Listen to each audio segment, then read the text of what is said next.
Hey, what's up? It's Jeff and Sophia coming at you today with Umpire Mechanics Part 2. So I wanted to do this from a standing position, but this one really wants to sit on my lap today, so that's okay. She wants to sit on my lap, so we're going to let her sit on my lap. So I want to talk to you today about mechanics for the at-bat. So we're going to talk about the times, basically once the umpire calls play from when the bat hits the ball and everything that can happen in between that. So basically we're talking about pitcher, batter, catcher, umpire, those situations the plate umpire is going to deal with.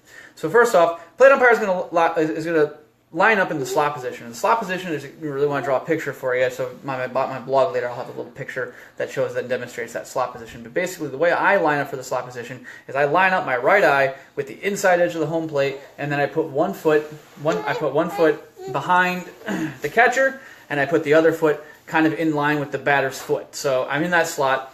And the pitch is going to come in, and of course, we're going to assume these are situations where the ball's not going to be hit. So the pitch comes in, and you're going to call it a ball, you're going to call it a strike.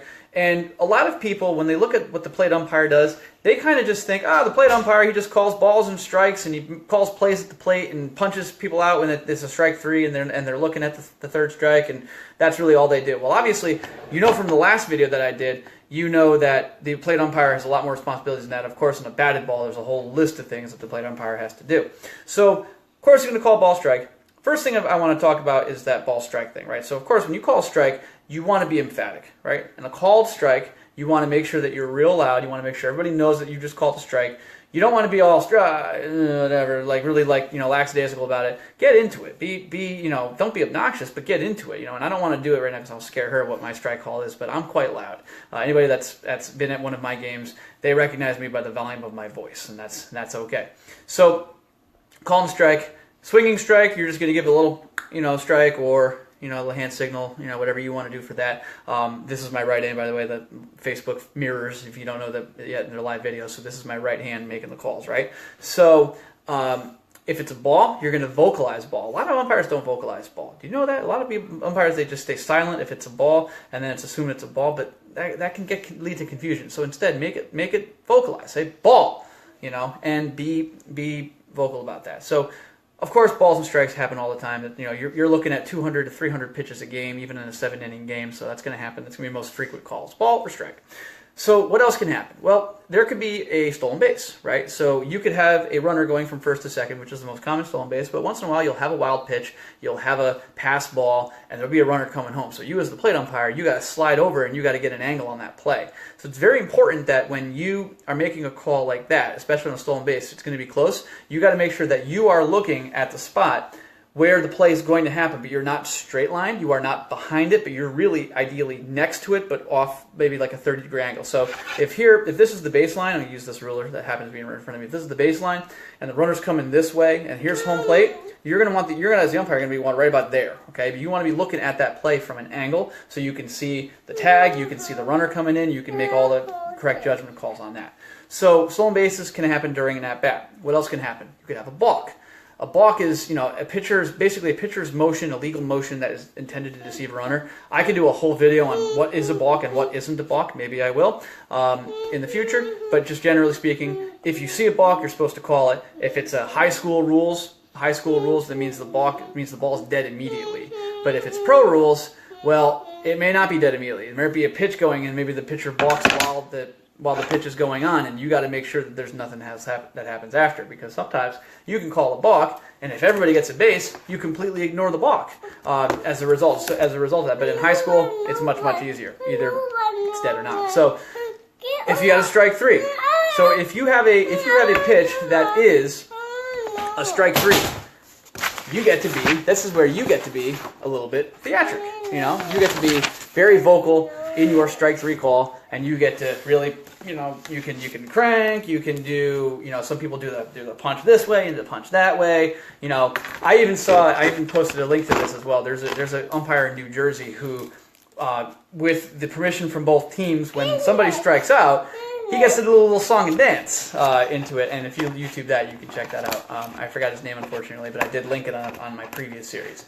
So during the at-bat, the plate umpire's got a lot of responsibilities, right? So when the balls hit, we're going to talk about that tomorrow. When the balls hit, there's obviously a lot of continuing action that goes on. But generally speaking, there's one more thing I can talk about in a second. But generally speaking, when the ball is ball is in play and the pitching and the catching and the batter is at bat, the plate umpire pretty much is just sticking to the ball strike, fair foul, foul balls, things like that. Balls foul, then you got a lot of responsibility there. The other thing that can happen is the drop third strike. So first off, let me explain this rule because there's a lot of confusion about the drop third strike.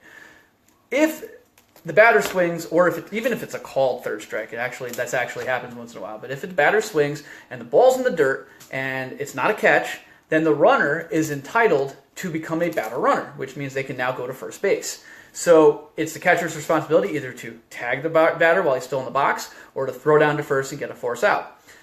The drop third strike, as the umpire, it is the best thing that you can do as the umpire is as soon as you see that it's a drop third strike, is you make your strike call. You could say strike three, obviously if it's a swinging strike, everyone knows he swung, but it's in the dirt, you got to be real, no catch, no catch, no catch. You got to be very, very emphatic about that because the batter's got to know that he's got to go, and the catcher's got to know that he's not out. So it's only fair that you be as vocal as possible when it comes to declaring that drop third strike.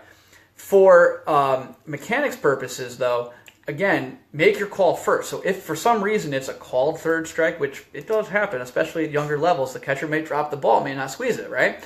So you're still going to call that third strike. You're going to say strike three, no catch. And then the batter realizes, I get to run, but by that time, usually the catcher catches on and tags the runner, right? So, but make sure you're vocal on that if you think there's no catch. If you ever have questions during an at-bat, or if there's a foul ball and you're not sure, like say maybe it went off the batter's foot or something like that, the base umpire can definitely call a foul ball if he sees that it's bounced off a foot. It's possible you as the plate umpire get screened in a lot of different ways. The catcher might jump up, the catcher might move inside, it's hard to see their foot, you don't know if it bounced off, anything like that. Base umpire can try to help out in those situations as well. So the at-bat mechanics are very straightforward, but obviously those are the mechanics that plate umpires repeat all the time, especially with the balls and strikes, right? So tomorrow we'll talk about what happens at bat, and I'm going to try to maybe go with a live screen tomorrow so I can show you some pictures and show you some diagrams in that. So, thanks for watching. I appreciate your checking out. And hey, if you got suggestions, it doesn't have to be about umpires, but if there's things that you want to hear more about or you want to see some series about, anything that has to deal with my life or with anything dealing with whatever you want to know about, okay? Especially since remember, I'm a teacher, I'm a educator, I'm a coach, I'm a official. I love to do stuff like this. So if you have any suggestions for me on what you would like to see, let me know, okay? You could private message me, you could comment below what kinds of things you'd like to see. Remember, I got 2 daughters here as well, so I'm a dad, right? I'm a parent, so maybe you want to see a video about that. Maybe you want to see a video about what it's like to be a full-time, worker with kids or whatever. I don't know. Whatever you want to see, I'm happy to try to provide that, all right? So anyway, have a nice day. Don't forget to be awesome. Thanks for watching. Take care.